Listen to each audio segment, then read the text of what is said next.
নিজেদের আকাশ সীমাকে সম্পূর্ণ সুরক্ষিত ও অভেদ্য করে তুলতে এক ঐতিহাসিক পদক্ষেপ নিয়েছে তুরস্ক।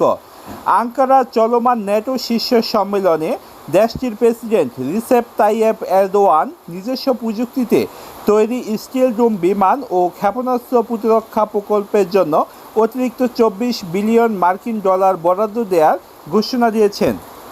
তুরস্কের স্থানীয় প্রতিরক্ষা বিষয়ক সংবাদ মাধ্যম উলুসামা ভুসমা এর বরাত দিয়ে জানা গেছে যে 2030 সালের মধ্যে প্রতিরক্ষা ও নিরাপত্তা খাতে মোট জিডিপির 5% ব্যয়ের লক্ষ্যমাত্রা নির্ধারণ করে দিয়েছে আঙ্কারা। উল্লেখ্য, ন্যাটোর পক্ষ থেকে সদস্য দেশগুলোর জন্য 2035 সালের মধ্যে এই লক্ষ্যমাত্রা পূরণের জন্য সময়সীমা বেঁধে দেওয়া হয়েছিল, যা থেকে 5 বছর আগেই লক্ষ্য অর্জনে বদ্ধপরিকর তুরস্ক।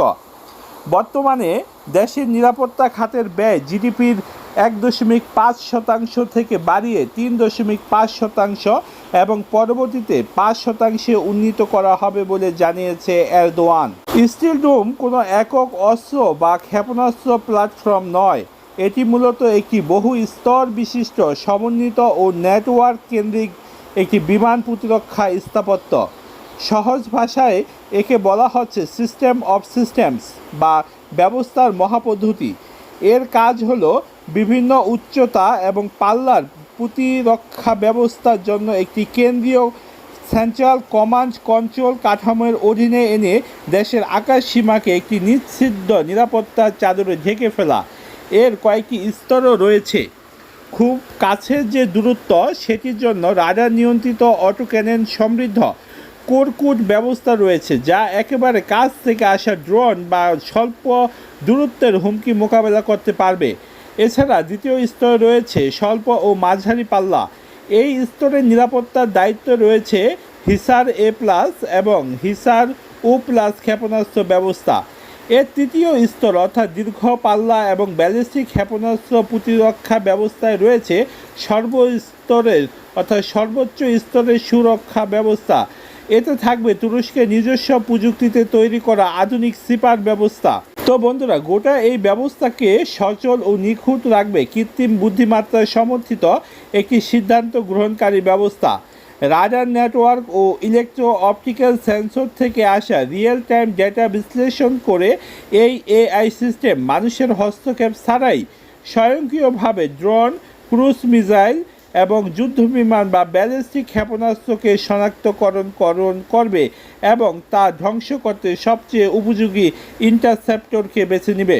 এতে ব্যবহৃত হচ্ছে সর্বাধুনিক এইচআর রাডার প্রযুক্তি, যা যান্ত্রিকভাবে না ঘুরে বৈদ্যুতিক তরঙ্গের মাধ্যমে একসঙ্গে একাধিক লক্ষ্য বস্তুকে ট্র্যাক করতে পারে।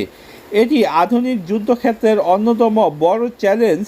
স্যাচুরেশন অ্যাটাক একসঙ্গে ঝাঁক বেঁধে আসা অসংখ্য হামলাকে দ্রুত নস্যাৎ করতে সক্ষম। এরদোয়ান বলেন, উৎপাদন এবং রপ্তানি সক্ষমতার দিক থেকে আমরা ইতিমধ্যে বিশ্বের শীর্ষ 10টি দেশের তালিকায় প্রবেশ করেছি।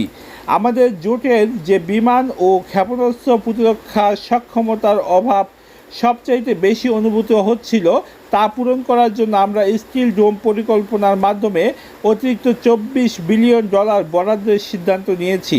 দেশীয় প্রযুক্তির বিকাশ ও বৈশ্বিক রাজনীতিতে প্রকল্পটির মূল দায়িত্বে রয়েছে তুরস্কের সর্ববৃহৎ প্রতিরক্ষা ইলেকট্রনিক্স প্রস্তুতকারক প্রতিষ্ঠান আসেলসান।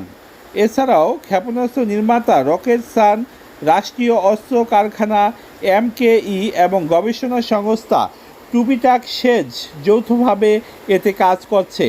ইতিমধ্যে আসেলসান এই প্রকল্পের জন্য বড় অঙ্কের চুক্তির সই স্বাক্ষর করেছে, যা সরবরাহ 2028 থেকে 2032 সালের মধ্যে সম্পূর্ণ হবে। ভাষণে এরদোয়ান মার্কিন যুক্তরাষ্ট্র, স্পেন, জার্মানি এবং ইতালিকে ধন্যবাদ জানান, যারা অতীতে তুরস্কের মাটিতে প্যাট্রিয়ট সহ বিভিন্ন প্রতিরক্ষা ব্যাটারি মোতায়েন করেছিল এবং নিরাপত্তা নিশ্চিতে সহযোগিতা করেছিল।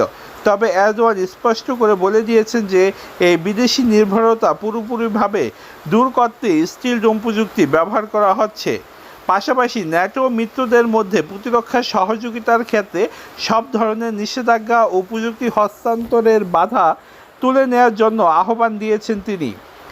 ইউরোপের ইউনিয়নের একক প্রতিরক্ষার উদ্যোগের সমালোচনা করে তিনি সতর্ক করে বলেন যে তুরস্কের মতো ইউ ন্যাটো সদস্যকে বাদ দিলে তার সম্পদের অপচয় ঘটাবে এবং মহাদেশীয় নিরাপত্তা ব্যবস্থাকে একটি কৃত্রিম বিভাজন সৃষ্টি করে দেবে।